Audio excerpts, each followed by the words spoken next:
À nous. Parce que je trouve que c'est un vrai sujet, c'est un sujet sur le couple, c'est un sujet sur l'amour, par contre un sujet qui me touche beaucoup, qui est comment est-ce qu'on fait pour faire durer l'amour, comment est-ce qu'on fait aujourd'hui, en tout cas dans nos sociétés occidentales où on a de quoi manger, de quoi se loger, où on peut se poser la question du bonheur, du choix de vie, tout ça, comment on fait pour vivre avec quelqu'un longtemps, voilà, et continuer à désirer la même personne longtemps, parce qu'aujourd'hui on a le choix, on a le choix. Donc ça c'est une vraie question et qui m'interpelle, et j'ai pas besoin d'être mariée pour me poser la question du divorce, mais qui peut être un divorce sentimental, hein, et pas forcément un divorce administratif. Pardon, sincèrement, depuis combien de temps ne l'avez-vous pas ramoné? Vous savez, madame, que si monsieur ne ramone pas régulièrement, vous pouvez avoir de gros problèmes de tirage. Je sais, oui. Ah, moi, je suis pro. Moi, j'aime bien, effectivement, le fait de s'engager, d'aller se mettre un genou à terre, quitte à divorcer. Mais oui, non, mais oui. Non, mais j'aime bien cet l'idée, engagement, ouais. j'aime bien cette... Voilà, ça me plaît. Ouais. Bah, un divorce peut être heureux ensuite.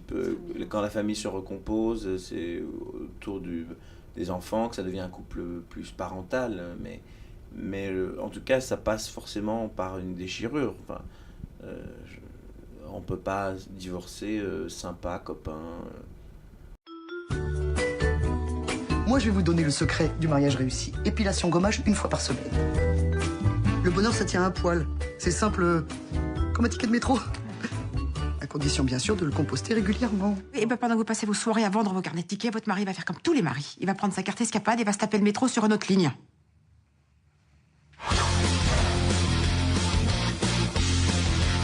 Ben, ça se passe qu'il y a les enfants au milieu, qu'ils ont tous les deux des égos, qu'ils voilà, ils ont travaillé ensemble. Ça fait 15 ans qu'on vit ensemble, on travaille ensemble, c'est ça? On ne doit plus faire l'amour très souvent. Non? Il y a une petite usure. Il y a eu une petite anicroche dans le contrat. Elle est très vexée, je pense qu'effectivement, j'ai une relation extra-conjugale avec une personne qu'elle imagine plus jeune qu'elle. Je pense que ça la renvoie à quelque chose aussi d'assez humiliant, et donc elle ne lui pardonne pas. Et lui, il a cette lâcheté de jamais lui faire des excuses, de jamais aller la reconquérir. Et je pense qu'elle lui en veut de ça aussi. Moi, ce qui m'a plu dans le scénario, c'est qu'elle a essayé, et lui, ils essayent, mais c'est jamais au bon moment. C'est-à-dire qu'ils passent leur temps à se rater. Comme d'ailleurs, on peut se rater en amour. Quand Harry rencontre Sally, il se rate avant de enfin s'embrasser, de se dire je t'aime. Là, il y a aussi un ratage dans le... Peut-être même la prise de décision que ce soit fini, de se le dire tranquillement. Et c'est pas évident aussi de trouver le bon moment, peut-être pour se dire, bah écoute, bah oui, je suis allée voir ailleurs, mais enfin, il n'y a pas... Moi, je n'ai pas de vision morale du couple, du tout. Voilà, par contre, je ne sais pas si je pourrais faire comme dans le film, mettre une combinaison violette, mettre des bougies roses, et pour essayer de reconquérir un homme dont j'apprends qu'il vient de me tromper. Je suis pas sûre que j'arriverai à faire ça. Les filles, les filles,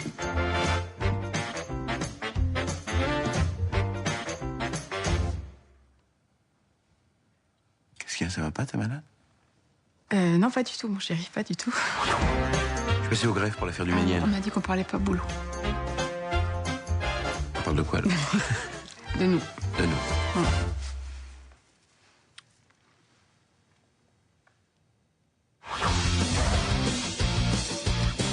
À nous. À nous.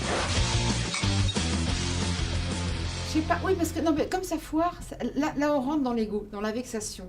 Et de toute façon, c'est quand il n'y a plus d'amour, parfois on revient à l'ego. Et on ne divorce pas par amour, on divorce par orgueil parfois, non?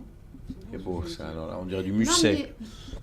Oui, alors ça c'est un choix vraiment du metteur en scène de Valérie Guignabaudet. Alors déjà, c'est quelqu'un qui écrit, enfin qui a une... de toute façon, tous les scénaristes écrivent, c'est débile ce que je dis, mais qui aiment beaucoup ciseler les dialogues, que ce soit presque même... D'ailleurs, parfois on le tournait comme en plan séquence, comme des scènes de théâtre. C'est très écrit. C'est très écrit, mais et volontairement, parce que peut-être à travers les mots, la maîtrise du langage, on peut faire passer aussi d'autres choses, et puis ça n'enlève pas l'émotion. Et puis c'est un choix aussi d'être à la fois, comme dans la vie, dans la franche rigolade et l'humour, et parfois la dureté et la réalité de ce que c'est qu'une séparation dans un couple, quoi. Et c'est agréable à jouer, c'est très jubilatoire. Enfin, je sais que moi, c'est une des premières fois que j'ai, en tout cas en comédie, qui est un genre quand même difficile, particulier, où il n'y a pas beaucoup de rôles féminins passionnants. C'est pas toujours très passionnant en comédie, les rôles de femmes. Et là, je dois dire que j'étais super surgâtée. Alors par contre, il fallait qu'on se lève tous les matins très très tôt, tous les jours. Si, le rapport, c'est que c'est très écrit, c'était un vrai duo permanent, et qu'on était de quasiment toutes les séquences, et comme ça tourne vraiment autour de la mécanique, comme une pièce de théâtre, de cette séparation, et avec une pièce en plusieurs actes, et comment se déroulent tous ces actes, on était quasiment en permanence sur le plateau. D'ailleurs, moi j'ai vu le film, j'ai du mal, c'est quasiment tous les plans aussi, c'est terrible.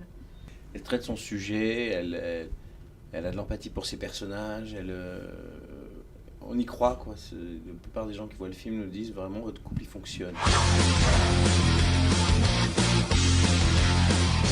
Excusez-moi.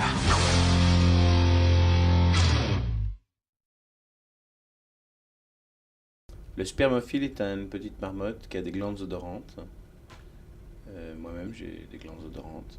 Il faut aller voir le film pour savoir si c'est une espèce en voie de disparition.